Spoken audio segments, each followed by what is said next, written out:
Kalau saya mengatakan kartu kredit tidak riba, apakah saya akan dihujat? Bener deh, menurut saya kartu kredit kalau benar cara pakainya tidak riba. Sungguh, karena cara pakainya yang salah jadi riba kartu kredit itu. Bener gak gitu? Saya yakin banyak yang senewan dengan komentar di awal ini. Banyak korban kartu kredit bakal nyolot dengan pernyataan di awal ini. Yang padahal kartu kreditnya pernah menyelamatkan mereka sesaat, tetapi karena memang lagi ada masalah keuangan, jadi aja harus bayar bunga cicilan. Dibilang kartu kreditnya yang salah. Padahal kalau dia tidak menyicil, langsung bayar lunas. Gak kena masalah tuh, gak kena yang namanya riba. Maaf loh, ini hanya pendapat saya yang bodoh urusan riba. Bener deh, banyak yang menganggap kartu kredit tidak riba kalau tidak ada bunga yang dikenakan alias tidak pernah menyicil. Masalah itu timbul karena salah kelola keuangan pribadinya lah yang membuat perilakunya menyicil dan berbunga melalui kartu kredit. Itulah riba. Jadi pendapat saya riba itu tindakan, bukan benda yang namanya kartu kredit. Karena itu saya tetap punya kartu kredit dan tetap akan menggunakan tanpa pernah sekalipun saya telat bayar. Bagi saya, kartu kredit adalah alat bayar pengganti uang hanya untuk pelumas transaksi atau dalam tanda petik greasing the transaction. Karena saya tidak mau menjadi bergantung pada satu komoditas alat transaksi yang namanya uang kartal atau uang tunai. Kapok saya percaya uang kartal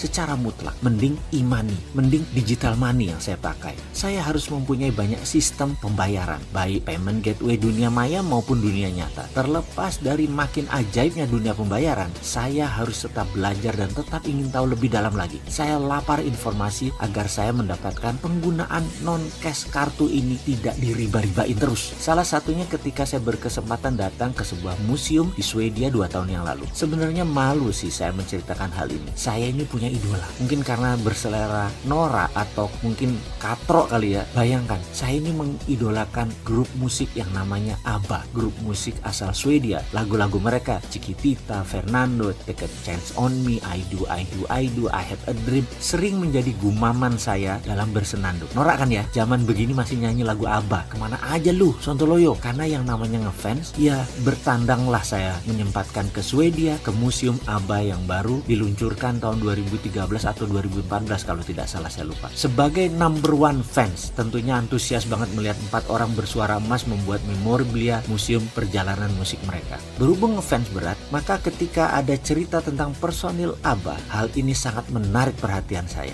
Apa itu? Salah satu personil mereka, Björn Ulvaeus, ternyata membuat sejarah kedua. Setelah menduniakan ABBA, dia membuat hampir seluruh Swedia tidak memakai uang tunai lagi. Personil ABBA ini membuat sejarah lagi sebagai pelopor cashless revolution. Ceritanya, suatu hari putra Björn di apartemennya di Stockholm kemalingan sampai 2 kali dalam setahun. Peristiwa ini sangat membekas di hati Björn dan mulai berpikir bagaimana kalau seandainya dunia tidak ada uang tunai atau cashless. Pasti si pencuri tidak bisa menjual barang curiannya karena semua dengan mudah terdata. Sejak saat itu dia mulai menulis di blognya dan menulis di banyak artikel. Salah satunya dibahas adalah bagaimana tindakan kriminal ternyata semua berujung pada uang atau uang yang untraceable cash, uang yang tidak bisa diurut lagi, uang yang tidak ketahuan pemiliknya. Jika ada digital record atau catatan digital untuk setiap transaksi, perampokan, fraud, penipuan keuangan, dan koruptor di dunia ini akan tamat, akan berakhir. Sebagai sebuah komitmen pada dirinya sejak 2011 dia berhenti menggunakan uang tunai. Semua digital, semua card, semua cashless, dan tidak pernah menggunakan tunai sejak saat itu. Bahkan di museum ABBA ini tidak terima pembayaran tunai. Dia meletakkan pesan di pintu masuk. Saya menantang semua orang untuk stop menggunakan uang tunai. Saat ini dunia menderita karena tindakan kriminal, mulai dari narkoba hingga pencurian sepeda. Karena tindakan kriminal memerlukan uang tunai. Mata uang krona Swedia adalah mata uang kecil pengaruhnya di dunia ini. Sebaiknya dijadikan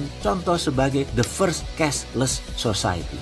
Tertanda John. Luar biasa hal ini direspon dengan baik di Swedia. Semua menukar tunai dengan digital dan dengan kartu. Di puncaknya, Bank Swedia atau Swedish Bank menciptakan aplikasi cashless app yang bernama Swish. Per saat ini, Swedia revolusi cashlessnya hampir lengkap. Dari data statistik uang tunai dan koin, hanya menggunakan 2% dari setiap transaksi di perekonomian Swedia. Hanya 20% transaksi di pasar Swedia yang menggunakan uang tunai. Sementara dibandingkan seluruh dunia, 76 75% masih menggunakan uang tunai. Apa yang terjadi selanjutnya? Angka kriminal perampokan turun hingga 70% di Swedia. Bahkan pembobol bank hanya terjadi satu kali, yaitu di tahun 2015 di seluruh Swedia. Ada sebuah anomali menarik di Swedia. Swedia adalah negara pertama di dunia mencetak uang di tahun 1661 dan sepertinya Swedia menjadi negara pertama juga di dunia yang stop menggunakan uang tunai. Dan kesuksesan Swedia sekarang diikuti Denmark, Norway, Finland, dan sudah tercatat hanya 6% transaksinya menggunakan tunai.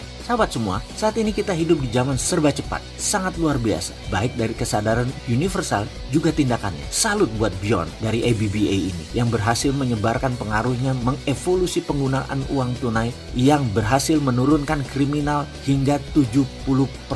Ingat lagu dia yang diciptakan tahun 70-an, dia mengumandangkan lagu Money Money Money. Lalu Bjorn mengubah lagi versi 2. Kalau Bjorn bisa merubah dunia, sesungguhnya para sahabat juga bisa. Ditunggu kontribusinya untuk tidak menggunakan tunai. Jangan tempe seperti si Sontoloyo ini.